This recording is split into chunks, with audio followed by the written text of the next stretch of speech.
There's a quiet madness that settles in old houses, a kind of shared memory that clings to the walls, whispering stories of those who have lived and died within.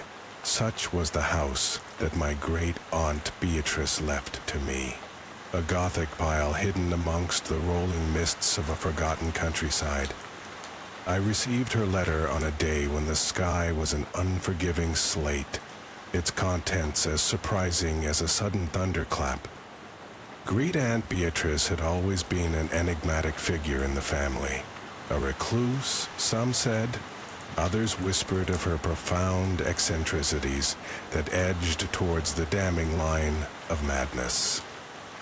Upon my arrival, the house loomed over me like a judgmental sentinel, its windows mere hooded eyes, its door the gaping maw of some predatory beast. Inside, the chill was pervasive, and the scent of old wood and dust filled my lungs. Religious symbols adorned every available surface. Crucifixes, icons, and angel statues peered out from the shadows.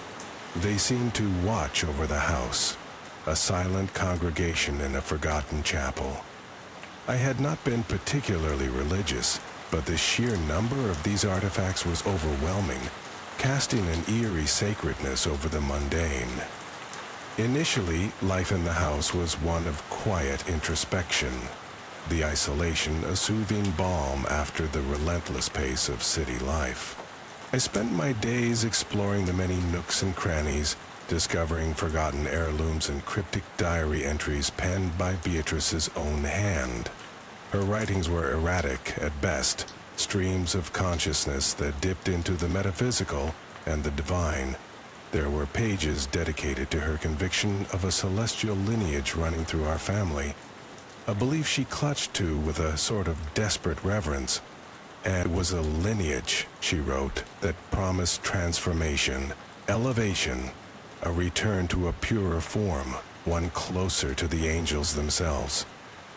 It wasn't until I found the room behind the hidden door that the first unsettling disturbance occurred. The door was concealed behind a dusty tapestry of the Last Judgment, a detail I'd overlooked until an errant draft shifted the fabric to reveal its edges. Beyond it lay a small, candlelit chamber, its walls lined with books bound in cracked leather and faded gilding. These volumes were different from the rest of the house's collection, filled with arcane knowledge and obscure theological treatises that spoke of angels, of divine transformations, and of the human form as a mere chrysalis waiting to be shed. In the center of the room stood a solitary pedestal, upon which rested a pair of wings fashioned from some ethereal material, so delicate that they seemed to shift and shimmer in the flickering light. They were beautiful, and yet there was something inherently unsettling about them. Great-aunt Beatrice's words returned to me then, about transformation and divine destiny. Her voice echoed in my mind, urging me to embrace our celestial heritage. At first, I dismissed the notion. It was absurd, the ramblings of a woman left too long alone with her thoughts. Yet, an insidious curiosity had been planted within me. I began to spend more time in that chamber, studying the texts, tracing the intricate patterns of the wing's feathers with trembling fingers. It was during one such evening, as I sat in the dim glow, that I felt it. The first brush of something otherworldly. Her presence, just at the edge of perception, whispering my name. The disturbances grew more frequent and intense, each occurrence leaving me with a profound sense of unease and burgeoning fascination. Shadows moved with a life of their own, and the religious icons seemed to follow me with their eyes. It was as if the house itself was waking, responding to something deep within its walls. I found myself drawn to the wings, irresistibly so, as though they held the answers to questions I hadn't yet dared to ask. It was on the night of the full moon that the escalation began. The air was laden with a palpable energy, thrum with anticipation. I stood before the wings, my heart a wild drumbeat in my chest. The presence that had been an occasional whisper was now a thunderous chorus, urging me to take the final step. With trembling hands, I reached out and touched the wings, feeling a shock of cold spread through my fingertips. In that moment, a vision overwhelmed me. A vision of light, of flight, of a world beyond the mundane existence I had always known. The transformation was not immediate, but it had begun its inexorable march. Over the following days, my reflection in the mirror seemed increasingly alien. My skin shimmered with an unearthly luminescence, and I could feel the weight of something growing beneath my shoulder blades. The world around me blurred, reality bending under the weight of some unfathomable truth. The house, once silent, was alive with the hum of unseen forces, its symbols glowing with a celestial radiance. By the time the climax of my transformation drew near, I was no longer afraid. The fear had been replaced by awe, by the certainty that I was on the brink of something extraordinary. I retreated to the chamber, placing the wings upon my back. They felt like a part of me, fitting perfectly, as if they had been waiting for me all along. The room was flooded with light, and I felt a sense of peace, a connection to something greater than myself. The final steps of the transformation were both excruciating and exquisite. My back split open, unfurling the wings that had been hidden beneath my skin, and there I stood, no longer bound by the constraints of my human form, on the precipice of angelic existence. Yet, even as I embraced this new identity, a shadow lingered. The understanding of the cost, the realization that I was alone in this new existence. The house, now a sanctuary of the divine, remains my home. The religious symbols no longer watch with silent judgment, but with a knowing acceptance, and yet the lingering fear persists, a reminder that even the divine can be touched by darkness. I stand at windows, wings stretching, gazing out at a world that I am forever apart from.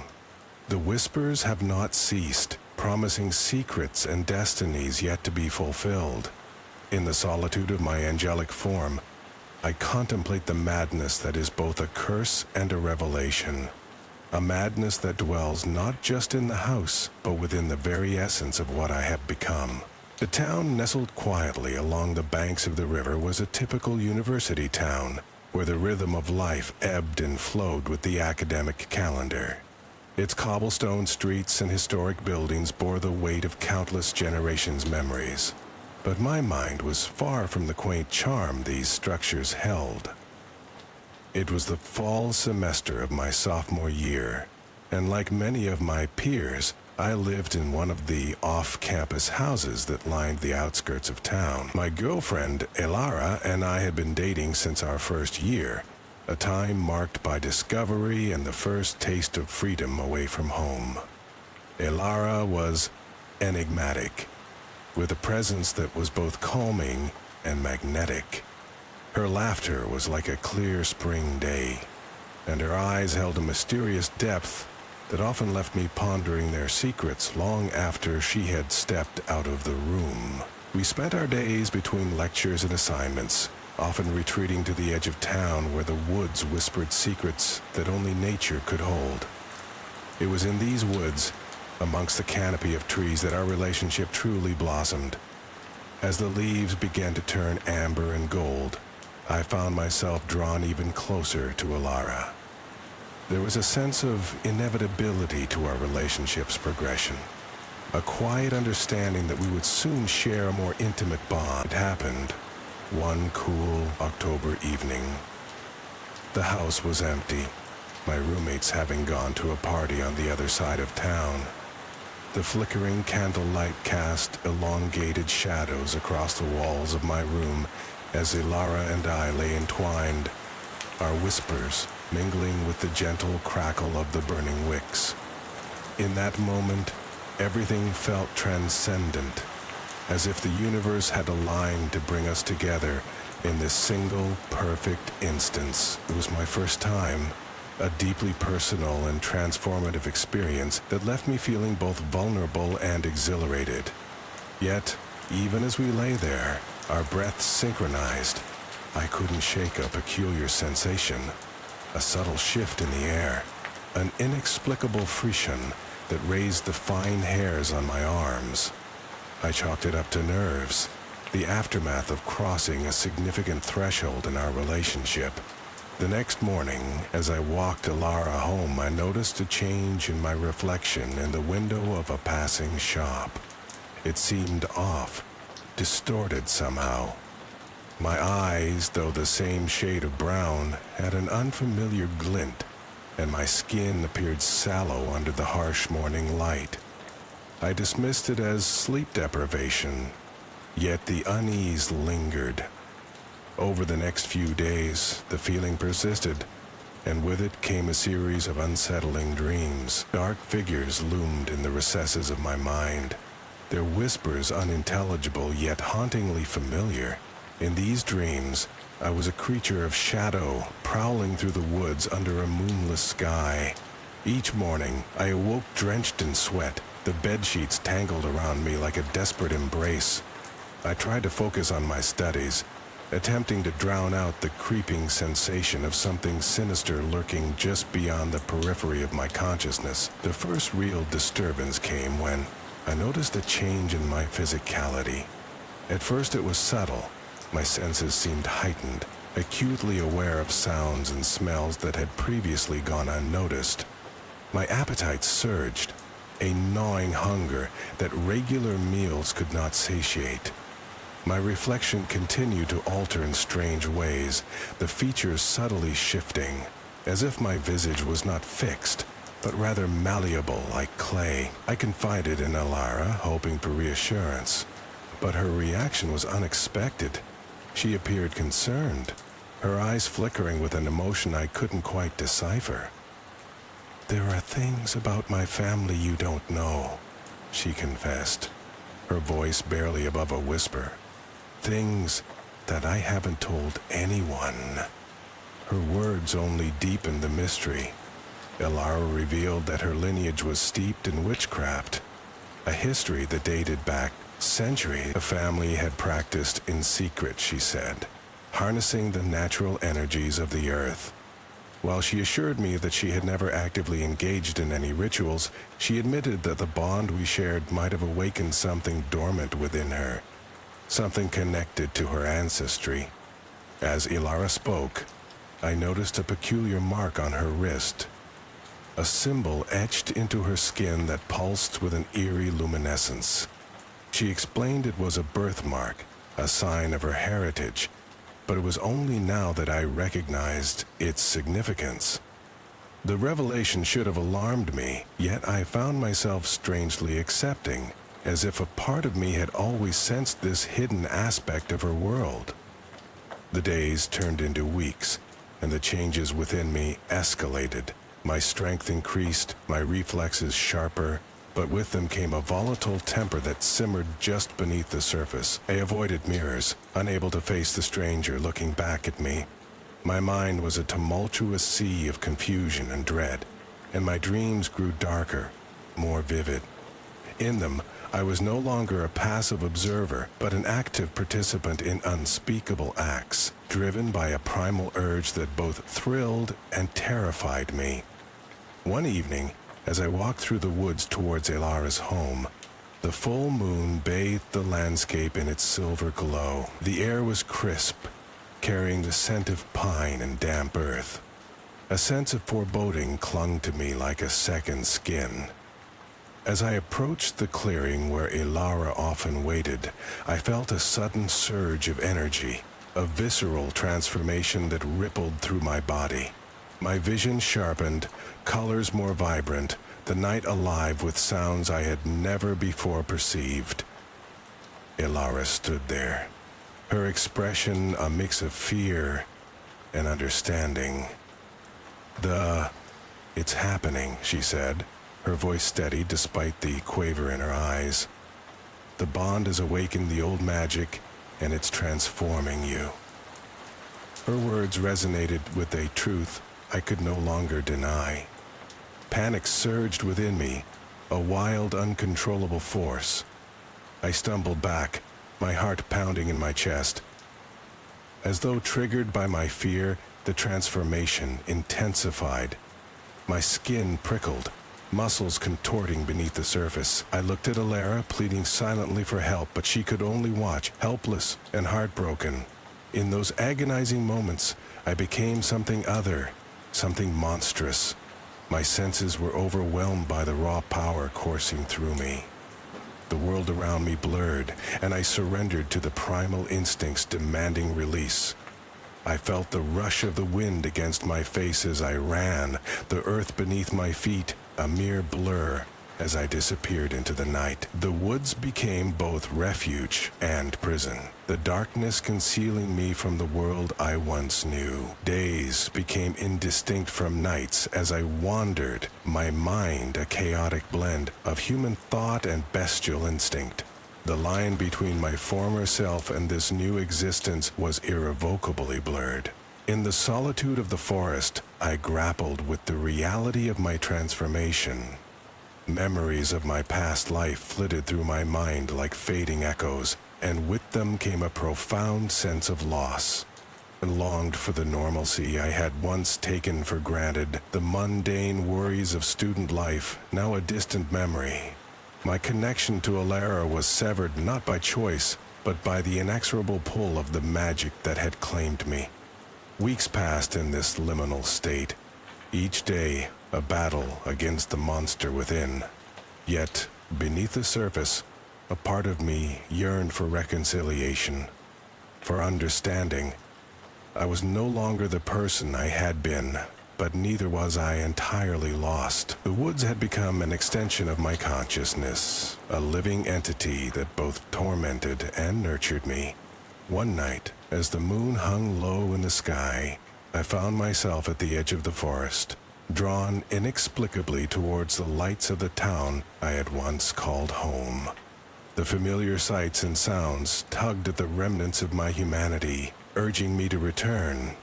I knew not what awaited me, nor if I could ever reclaim my former life. But I had to try. The pull was irresistible. As I neared the university's campus, I felt the weight of the spell begin to lift, as if the proximity to the town's energy weakened its hold. The shadows that clung to me receded, leaving a semblance of my old self in their wake. I was not wholly restored, but enough to navigate the world I had once belonged to. I sought out Ilara, knowing she held the key to understanding my plight. She was waiting, as if she had anticipated my return. Her eyes met mine, a mixture of relief and sorrow reflected within them. "I hoped you'd come back," she said softly, reaching out to me. Her touch was gentle, grounding, and for a moment, the chaos within me stilled.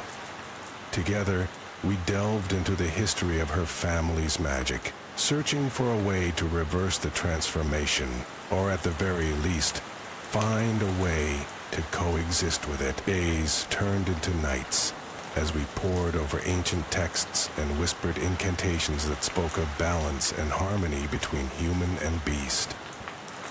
With time, we uncovered the truth of the spell that had ensnared me.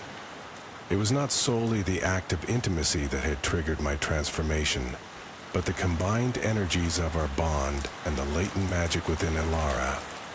The spell was one of protection, meant to shield her from harm by channeling the ancestral power through a willing vessel me. The realization was bittersweet, a testament to the strength of our connection, but also a reminder of the peril it posed. Yet, in understanding, we found a measure of peace. The woods no longer held me captive, and the monster within was no longer a threat, but a part of my being that I could now accept. As the semester drew to a close, life settled into a new kind of normalcy. I returned to my studies, my senses still sharper, my instincts keener, but no longer driven by fear. Elara and I remained together, bound by an experience that had reshaped our lives in ways we could never have imagined. The lingering fear of what lay dormant within me never fully faded, a shadow that would forever accompany me. But in the shadows, I found strength, an understanding that the monster I had become was as much a part of me as the person I had been. And in that acceptance, I found the courage to face whatever lay ahead, knowing that I was not alone. The town of Eldergrove lay nestled in a forgotten corner of the world, where the mundane and magical coexisted in an uneasy truce. It was a place where the mundane lived in quiet ignorance of the supernatural, and the magical observed a protocol that kept both realms in balance. This fragile peace was governed by an ancient pact, one that dictated the rules of Halloween night. A night when the veil between worlds thinned to thread. As the sun dipped below the horizon on that crisp October evening, I found myself standing on Maple Street, the familiar chill of the autumn air clinging to my skin.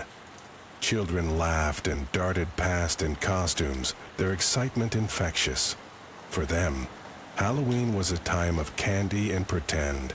For those of us who knew the town's secret, it was a night of vigilance.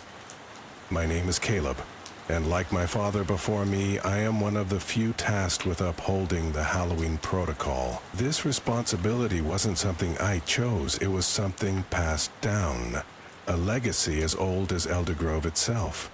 The rules were simple yet unyielding.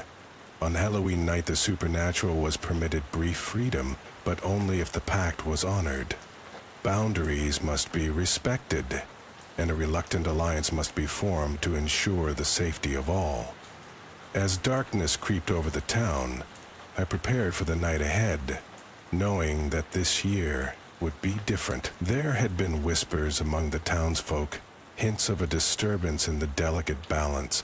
Even the wind seemed to carry a note of foreboding, rustling leaves in a way that spoke of something amiss.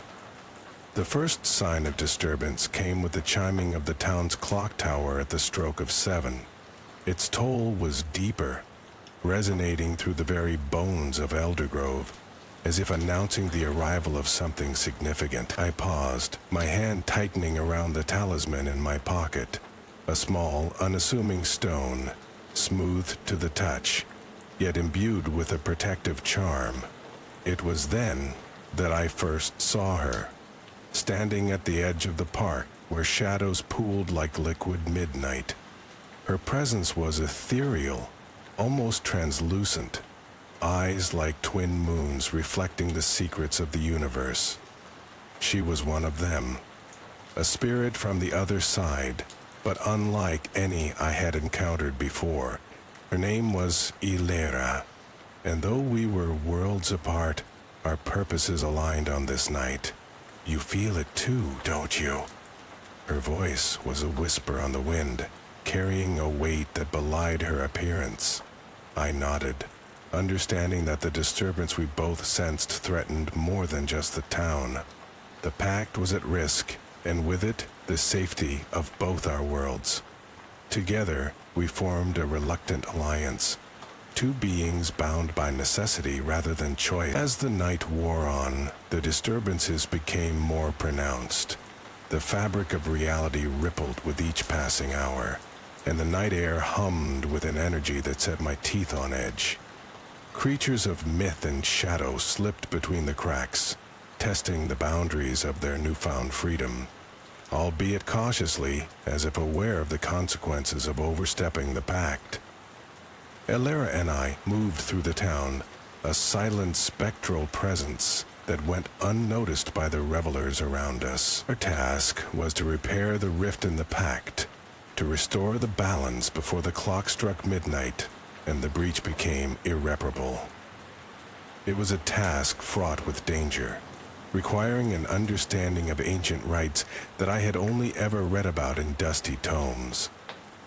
The escalation was slow, but inevitable. By 9 o'clock, the disturbances had drawn the attention of others, both mundane and magical. I caught sight of figures at the edge of my vision, watching with eyes that glowed like embers in the night. They were the guardians of the pact, the enforcers who ensured that neither side gained an upper hand. Yet even they seemed perturbed, uncertain how to deal with this unforeseen threat.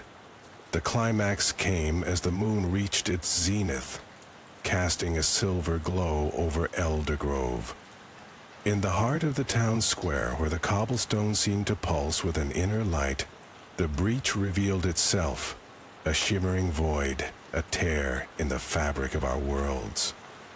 Ilara and I stood before it, the gravity of our task weighing heavily upon us. The ritual required a sacrifice, not of blood, but of essence, a part of oneself freely given to mend the tear. I hesitated, knowing the cost, feeling the stone in my pocket grow warm against my skin. It was meant for protection, yet now it demanded a greater purpose. She looked at me, her eyes filled with an ancient wisdom and a sorrow that spoke of centuries. "Together then," she whispered, and I understood what needed to be done. We joined hands, our energies merging, a bright thread weaving between us and the breach. It was a moment of pure clarity, a connection that transcended time and space. The void shimmered, crackled, and then, with a sound like a great sigh, it closed, leaving nothing but the echo of our heartbeat in its wake. As the clock struck midnight, the weight lifted, and the world settled into its rightful place.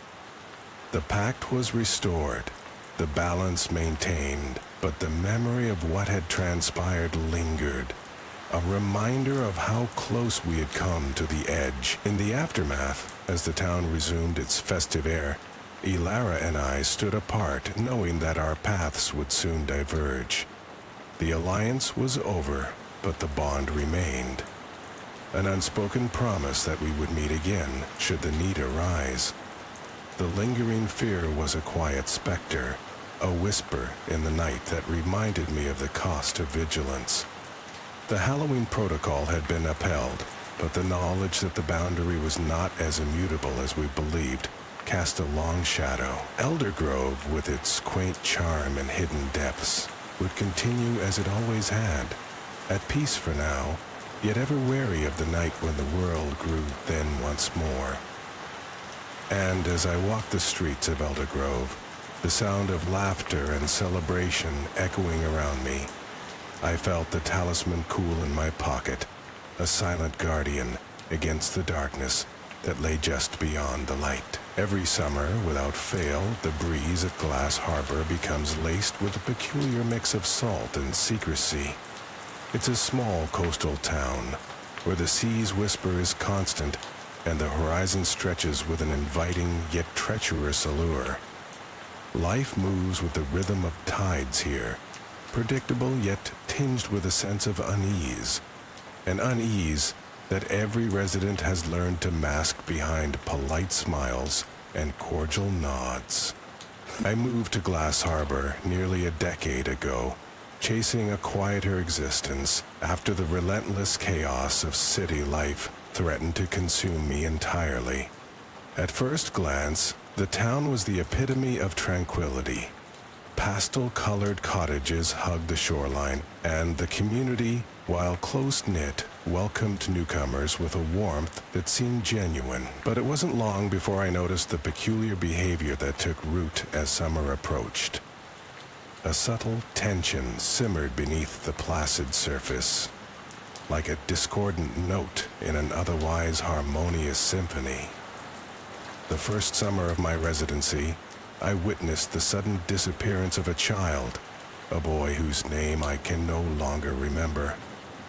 Lost to the waves of time and the murky waters of what some whispered was an abyss. The town mourned, as towns do, but with a resignation that suggested history was merely repeating itself. An unspoken understanding hung in the air, heavy as the humidity that clung to our skin. The following year, it was a girl. Her laughter had once been a bright thread weaving through our days, a melody that now lingered only as a haunting echo. The townspeople once again donned their masks of sorrow, but to my eyes it seemed more like a ritual, a practiced response to an inevitable event. This pattern was one I couldn't ignore, but each inquiry I made was met with silence or deflective reassurance. It was then that I began to suspect something far deeper, far darker was at play. Years passed, and with each summer, another child was swept away into the unseen depths. The pattern remained, a macabre dance between hope and dread that the townsfolk accepted with an eerie complacency. My curiosity turned to obsession, and soon I was probing into the town's history, seeking answers in the dusty corners of its past. What I found was a fragment of a story, as insidious as the creeping mist that rolled in from the sea each night. An ancient pact, whispered of in hushed tones, told of an eldritch abomination, the Abyssal One, who resided beneath the town's waters. This entity, it was said, demanded a tribute each summer to ensure the town's continued prosperity. It was a story so fantastical, so woven with the threads of myth and legend, that I might have dismissed it entirely were it not for the unsettling consistency of these disappearances. Determined to unravel this mystery, I began to observe the townspeople more closely. Their summer rituals took on a more sinister shape when viewed through the lens of suspicion. Every year as the solstice approached, subtle preparations were made, a gathering of elders and secret meetings, hushed conversations that ceased abruptly as I approached. There was a night, too, the longest of the year, when candles flickered in windows and the town held its breath in collective anticipation. One evening, driven by an insatiable need to understand, I followed a group of townsfolk to the beach. A fog had descended, thick and obscuring, muffling the world in a shroud of silence. I watched from the shadows as they gathered by the water's edge. Their forms were silhouetted against the moonlight, and I could hear their voices rise and fall in an eerie chant that set my skin crawling. In the center of their circle stood a child, no older than 7, his eyes wide and uncomprehending, yet strangely resigned. It was a sight that chilled me to my core, and I felt the beginnings of panic claw at my insides. But as I moved to intervene, as if drawn by some unseen force, the child stepped forward into the water's embrace. The sea swallowed him, and with him the chanting ceased. The townspeople turned and began to disperse, their faces shrouded in shadows, their expressions unreadable. I stood frozen, the reality of the ritual burning itself onto my mind. It was true then. This was the pact, the bargain, struck to keep the town alive. And each summer, a child was the price. The knowledge weighed heavily on me, a burden I couldn't shake. In the following days, I grappled with the morality of what I had witnessed. Could I live among these people knowing the truth? Or was I now complicit, bound by silence like the rest of them? The summer days drifted by, the sun relentless and unforgiving. I found myself wandering the town, observing the residents with new eyes, searching for any sign of remorse. What I found was a community that continued to function, to thrive, as if nothing had changed. It was as if the sacrifice had never happened, the child never lost. I couldn't leave Glass Harbor. The town had ensnared me in its grim tapestry of secrets, and a part of me felt an inexplicable loyalty to it. As if the roots had wound themselves around my heart, I realized then that the pull of the abyss was not just a physical phenomenon, but a psychological one, drawing me deeper into its mysteries, its horrors. As the cycle continued, I found myself both an observer and a participant.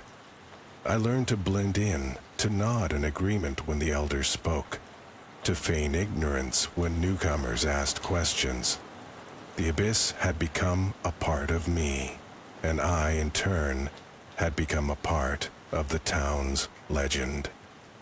Knox and Bowden had become a part of the town's legend. Years passed, yet the horror of that night never left me, lurking beneath the surface of my thoughts like a predator waiting to strike. Each summer, as the solstice drew near, I would feel the familiar pull of dread, the anticipation of what was to come. And each year I stood by, a silent witness to the cycle of sacrifice and survival. But as I aged, a deeper fear settled in, the fear that I had become numb to the horror, that the abyss had stripped me of my humanity. I began to question not only the morality of the town's actions, but my own complicity in them. Was I too now a part of the ancient pact, a willing participant in the cycle of darkness that haunted Glass Harbor? The answer came to me slowly, like the tide inching ever closer to shore. I was part of it, yes, but I was also powerless to change it. The town's history was written in blood and salt water, and its future would hold the same. I had been absorbed into its folds, my identity entwined with its secrets. Now, as I sit here by the window, watching the waves crash against the rocks, I feel the familiar weight of the abyss pressing down on me. Another summer approaches, another child will disappear, and the cycle will continue. I've made my peace with it, or at least convinced myself that I have, but deep down, the fear lingers. The fear that one day, perhaps soon, the abyss will claim something more than a mere child. Perhaps it will reach into the depths of my soul and take the last shred of humanity I cling to. Until then, I remain a guardian of the unspeakable, an unwilling custodian of the cursed town and its terrible secret. Glass Harbor will continue to prosper, its idyllic facade masking the horror that lurks beneath the surface. And I, forever entwined with its fate, will watch as the horizon blurs with the fading light of another summer's day, waiting for the inevitable call of the abyss. The town of Eldritch lay nestled in a scoop of land like a forgotten trinket in a dusty drawer. It was a town that had once thrived on the industry of its river, a tempestuous vein of water known to locals as the Devil's Gutter. There was a time, many decades past, when the river had been a source of life and prosperity, ferrying goods and people in the cradle of its currents. But those days had drifted away like the mist that often rose from its turbulent surface, and a lingering unease had since settled over the townsfolk. Life in Eldritch was simple, predictable. The mornings began with the chorus of birds that nested in the elm and oak trees lining the streets, their song punctuating the stillness before the world awoke. The townspeople would emerge from their homes, exchanging pleasantries as they went about their daily routines, the sense of community both warm and enduring. I had grown up in Eldritch, my childhood shadowed by tales of the river. My grandmother's stories had painted it as a living entity, capricious and hungry. "It's not just water," she would say, her eyes narrowing with the wisdom of her years. "It's a gateway, a place where the world we know and something else altogether meet." I had dismissed her words then, viewing them as mere folklore meant to thrill or frighten the young. Yet, as I matured, the river's brooding presence seemed to whisper promises and secrets to those who dared to listen too closely. The first disturbance came on an otherwise unremarkable morning. I was returning from my usual walk when a commotion near the riverbank drew my attention. A crowd had gathered, their voices a low hum of concern and curiosity. I pushed my way through, my heart thudding with a mixture of dread and anticipation. At the center of the throng lay an old fisherman, his body half submerged in the swirling dark waters. The river had claimed him, as it had done to others before. Yet something in the stillness of the scene felt profoundly wrong. His face, though lifeless, bore an expression of profound surprise, as if he had glimpsed something beyond comprehension in his final moments. The authorities arrived, their presence a sharp contrast to the quietude that had held sway moments before. The whispers in the crowd spoke of an accident, a misstep on the slippery rocks. But I couldn't shake the feeling that it was more than mere misfortune. As the days passed, the river continued to dominate my thoughts.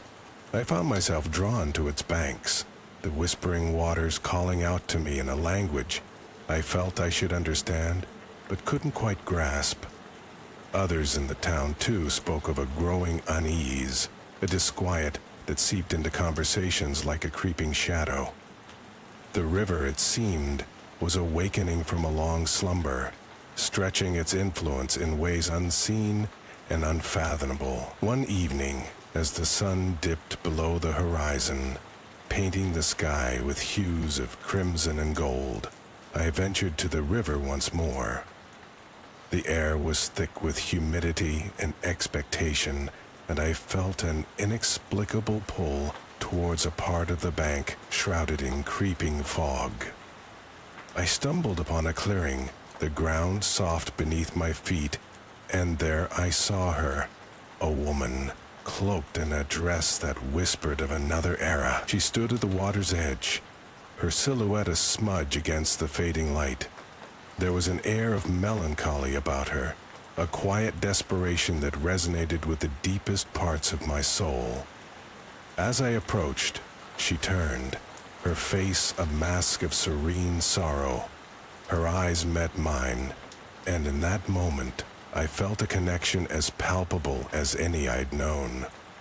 She was not of this world, that much was clear, yet there was something heartbreakingly human in her gaze. I learned, through conversations held in hushed whispers, that she was one of many spirits bound to the river, each with a story of tragedy and longing. They were souls caught in the river's embrace, unable to move on, trapped in a cycle of remembrance and regret. The river, like a malevolent conductor, orchestrated their haunting symphony, a chorus of the lost and the forgotten. The escalation of events began as whispers turned to rumors, tales of sightings and encounters that grew with each retelling. More townspeople reported feeling the river's pull, a strange compulsion to visit its banks, as if seeking answers to questions they hadn't known to ask. Some claimed to hear voices in the night, soft and pleading, carried by the wind that rustled through the trees. One evening, consumed by an unshakable urge, I found myself by the river's edge once more. The night was still, the moon casting a ghostly glow over the water. I watched as the river seemed to stir, its surface roiling with a restlessness that sent shivers down my spine. I knew then that the river's power was growing, its hunger insatiable. The climax came on a storm-tossed night, when the river rose with a fury not seen in years. The townspeople, once complacent, were now gripped by fear, their homes too close to the angry water. I stood at the window, watching the river swell, its banks overflowing with a malevolence that seemed almost sentient. The storm raged, the wind howling like a wounded beast, while the rain fell in sheets, hammering the earth with relentless ferocity. In the chaos, I felt a pull stronger than ever before, a compulsion that defied reason. I knew where I had to go. I slipped into my coat, stepping out into the storm, driven by a force that was both alien and achingly familiar. The river called, and I answered, my steps unsteady on the waterlogged ground. The spirits were there. I could feel them, their presence like a chorus of sighs on the wind. At the river's edge, the woman stood once more, her form a beacon amidst the swirling tempest. She reached out, her hand an offering, and I understood that she was not seeking to harm, but to be heard. With a courage born of desperation, I took her hand, the touch as cold as the grave. In that instant, the world shifted, and I was plunged into a vision of the past. The river's history unfurling before me like a tapestry woven of sorrow and loss. I saw the lives it had claimed, each soul a thread in the fabric of its existence. Their stories were of love and despair, of moments lost to time and dreams dashed upon the rocks of fate. The river was both witness and warden, a keeper of secrets that spanned generations, and in that revelation, I understood my role. Not as a savior, but as a storyteller, a vessel for the tales that the river could not bear to hold alone. When I awoke from the vision, the storm had passed, leaving the town drenched but intact. The river had receded, its fury spent, and the spirits had returned to their vigil, bound once more to the water that held them captive. I returned home, my mind a whirl of images and emotions, the weight of the river's history a burden I would carry always. The lingering fear remained, a shadow cast by knowledge too profound to forget. The river still called to me, its whispers a constant companion in the quiet hours of the night. Yet, I no longer feared its pull.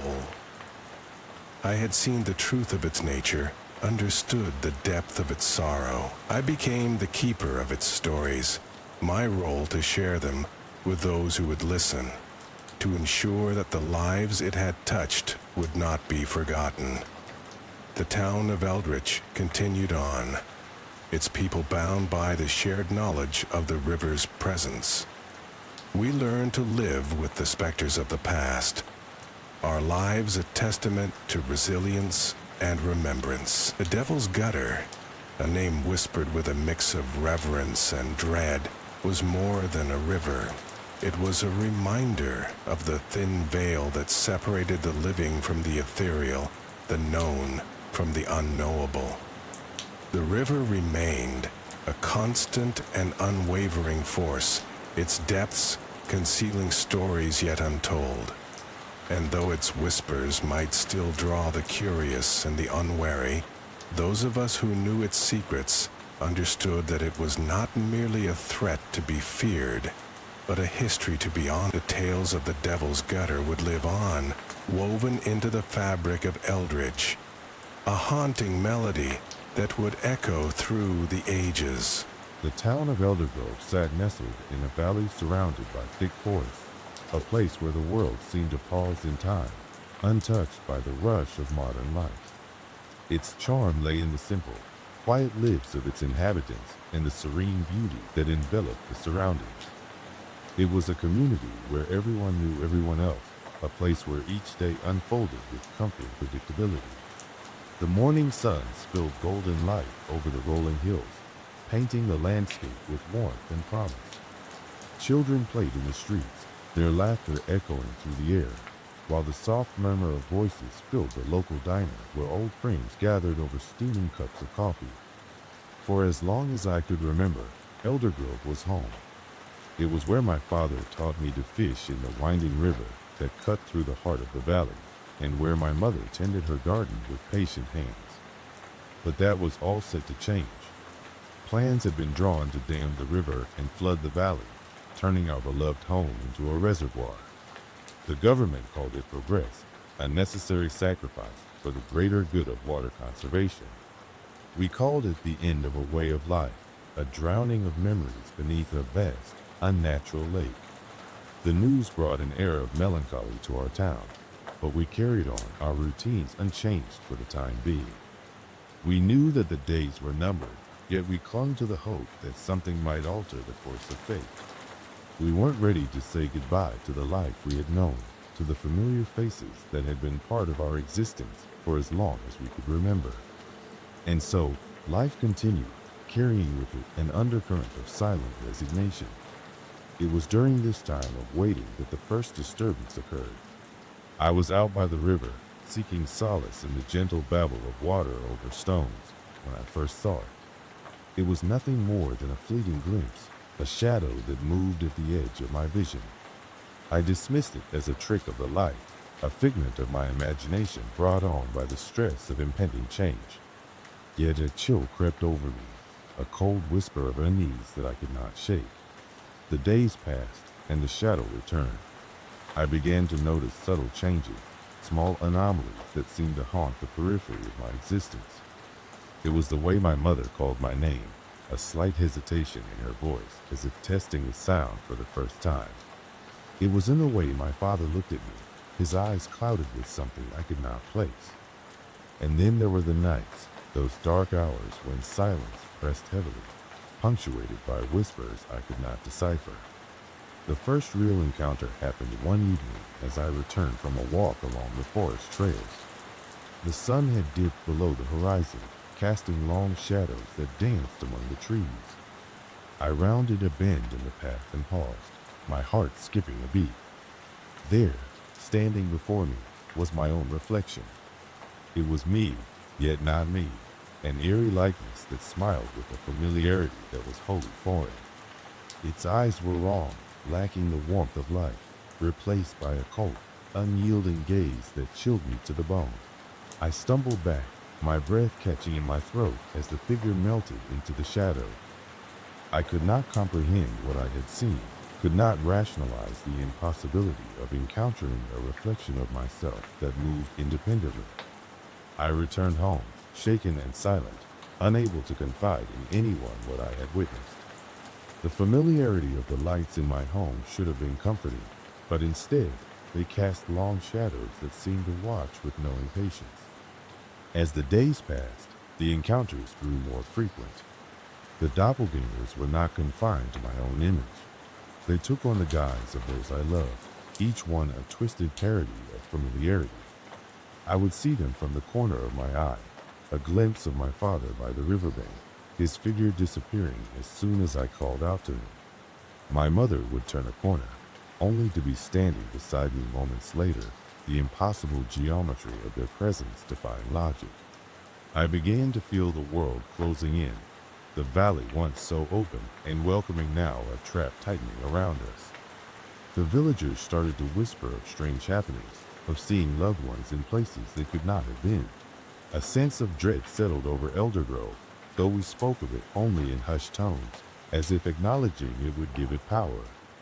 The shadowy figures were always on the periphery, watching, waiting, their intentions inscrutable and their presence an unsettling constant. One night, as rain hammered against the roof and lightning split the sky, the truth of our plight revealed itself. I woke to the sound of a voice, soft and familiar, calling my name. I followed it through the darkened halls of my home, my heart pounding in my chest. The voice led me to the front door, which stood ajar, the night air carrying with it the tang of rain and something else, something ancient and vast. There, at the threshold, stood my father, his figure outlined against the storm. He beckoned to me, a gentle yet insistent gesture. But as the lightning flashed, illuminating the world in stark relief, I saw his eyes, those empty, soulless eyes that stared without seeing. The realization struck me with the force of a physical blow, driving me back into the safety of my home. This was not my father, nor was it any familiar figure from our lives. This was something else, a presence that had slumbered beneath the surface of our world, now awakened by the disturbance of our impending departure. The figure vanished into the night, leaving behind only the echo of its call and the hollow promise of its return. I retreated into my room, the creeping dread unfurling within me. Sleep was elusive, slipping through my grasp like water through cupped hands, and when it came, it brought with it dreams of drowning, of being pulled down into dark waters by the grasping hands of those I loved. In the days that followed, I sought answers, combing through the town's archives and speaking to the village elders. I learned of the valley's ancient past, of tales told by the first settlers of spirits that roamed the land, guardians of the natural order. They spoke of a time when the river ran wild and free, watched over by these beings who could take the form of any creature, who could assume the guise of man to test his heart's truth. But time had buried these stories beneath layers of progress and reason, turning them into little more than myths to entertain children. Yet I knew with an unshakable certainty that the legends held a kernel of truth. The figures, the doppelgangers, were echoes of the valley's past, stirred into wakefulness by the threat of its destruction. They were here to remind us of the delicate balance we had upset, of the cost of forgetting the old ways. The realization did not bring comfort, only a deeper sense of fear. The shadows continued their silent vigil, their presence a constant reminder that we were not alone. Each day brought us closer to the day of the flood, and with it, the growing certainty that the valley would not succumb without a struggle. The entities had taken root in our world, and their hold was as inexorable as the rising tide. On the final night before the dam was to be closed, I found myself drawn once more to the river. The water shimmered in the moonlight, a silver ribbon that wound its way through the heart of the valley. I stood at its edge, watching as figures emerged from the trees, silent and watchful. They lined the banks, a multitude of faces I recognized and yet did not know. Among them, I saw my own reflection, its eyes filled with an intensity that burned like cold fire. The river swelled with their presence, a chorus of whispers rising from its depths, words I could not understand but felt within my very bones. It was a call to remember, to honor the land that had sustained us. I felt drawn to step closer, to join them, a part of me longing to be united with the ancient flow of life that pulsed beneath the surface. But reason held me back, the fear of losing myself to this otherworldly congregation anchoring me to the shore. As dawn broke, the figures began to fade, retreating into the mist that rolled over the valley. But their message lingered, a haunting reminder of what lay beneath the waters. The time had come to leave Eldergrove, to turn our backs on the only home we had ever known. With heavy hearts, we packed our belongings, each of us carrying the weight of unspoken fears and unshakable memories. The valley lay silent as the waters began to rise, claiming the land inch by inch. The river, now tamed and redirected, flowed steadily into the newly formed reservoir, its surface calm and unassuming. Yet beneath the stillness, I sensed the presence of the doppelgangers, waiting and watching, their existence tied irrevocably to the fate of the valley. We left Eldergrove that day, our eyes lingering on the familiar landscape that would soon be lost to the depths. The road out of town wound its way up the hill, offering one last view of the place we called home. For a moment, as I glanced back, I thought I saw them, those familiar, unfamiliar figures standing at the water's edge, their forms blurring with the morning mist. And though we were miles away by nightfall, the feeling remained that somewhere beneath the dark waters of the reservoir, the echoes of the past lived on. They waited in the stillness, patient and eternal, a reminder that our actions had consequences, that the land we had flooded was not ours to tame.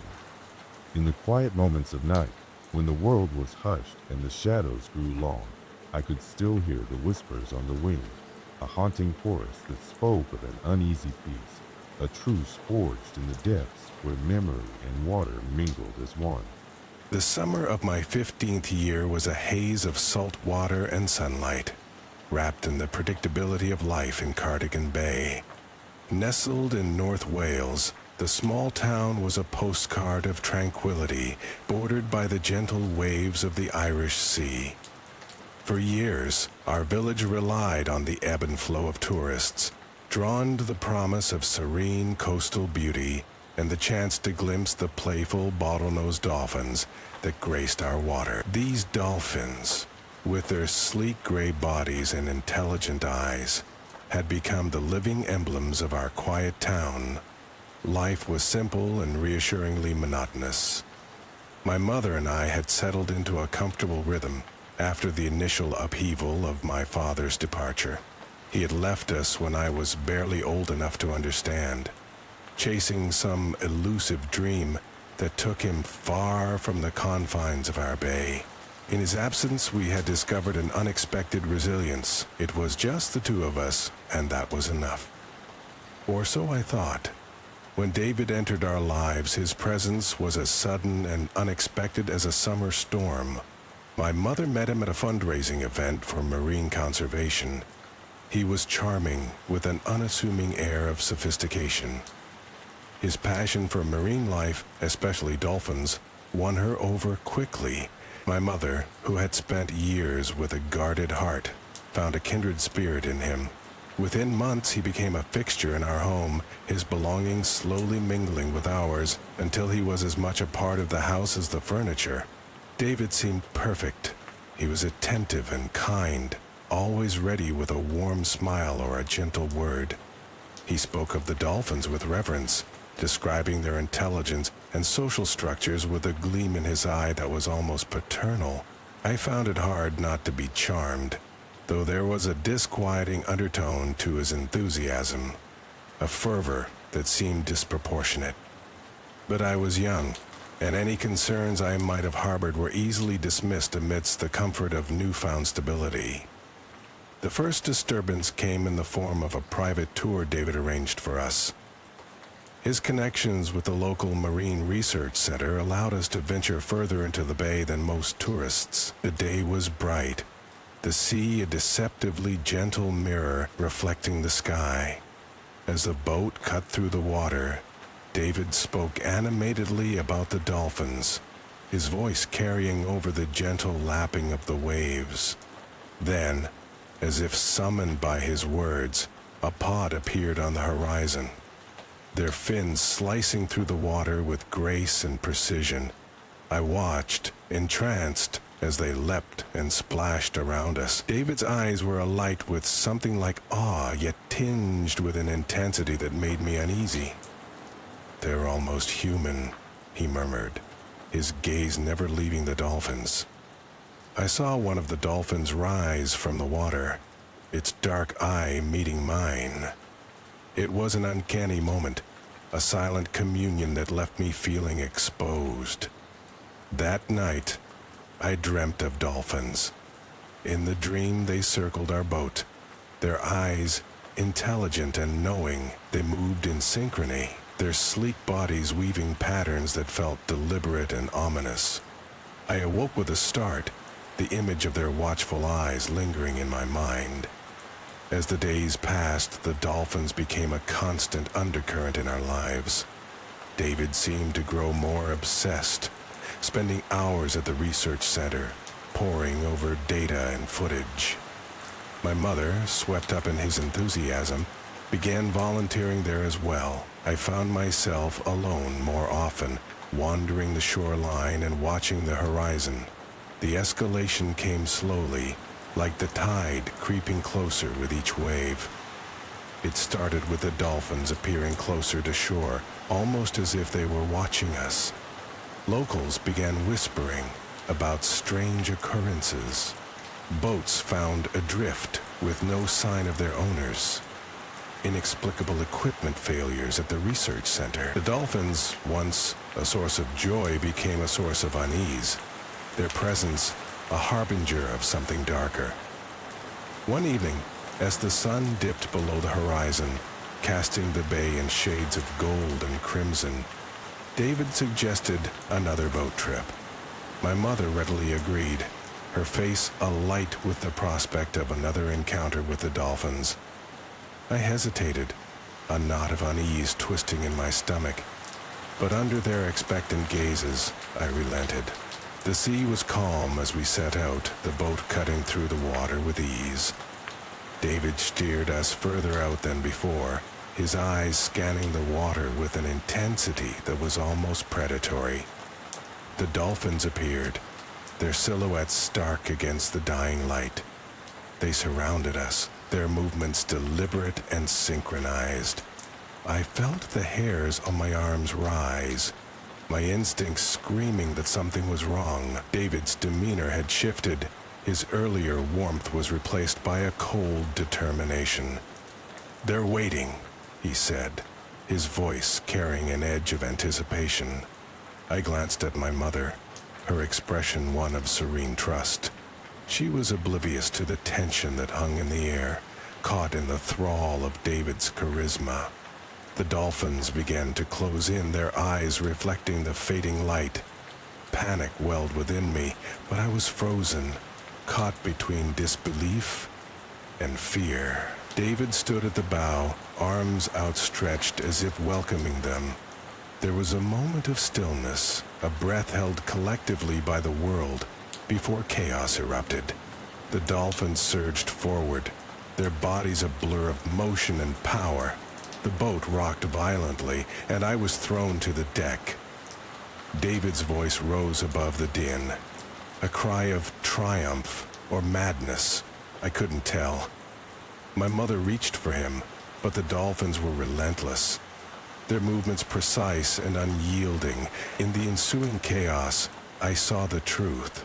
This was no random encounter, no playful display. The dolphins were coordinated, their actions deliberate. They were executing a plan, one that David had somehow orchestrated. In that moment, his obsession made a terrible kind of sense. The dolphins were not just subjects of his study, but participants in a dark pact. The realization hit me with the force of a wave. I scrambled to my feet, grabbing my mother's hand. We had to get away, had to escape the madness that had consumed David. The boat was tossed again, the sea roiling beneath us. David's laughter cut through the air, a sound that chilled my blood. We stumbled toward the stern, my heart pounding with a desperate rhythm. The dolphins continued their assault, their eyes gleaming in the dim light. It was as if they knew, as if they were carrying out a judgment long overdue. David was beyond help, lost in whatever twisted vision he had embraced.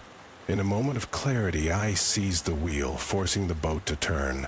The dolphins hesitated, their formation breaking for an instant. It was enough. The boat lurched forward, leaving the chaos behind. I glanced back to see David standing motionless, his expression one of betrayal and disbelief as the dolphins surrounded him. The journey back to shore was a blur of adrenaline and fear. My mother clung to me, her earlier trust shattered. As we reached the marina, I saw the first flickers of understanding in her eyes. We were safe, but forever changed by the night's events. In the days that followed, David vanished, his presence erased as if it had been a fevered dream. The police searched, but found no trace of him. The dolphins, too, seemed to recede. Their presence at the bay diminished to a distant memory. Life returned to a semblance of normalcy, yet the shadows lingered, casting long fingers over our newfound peace.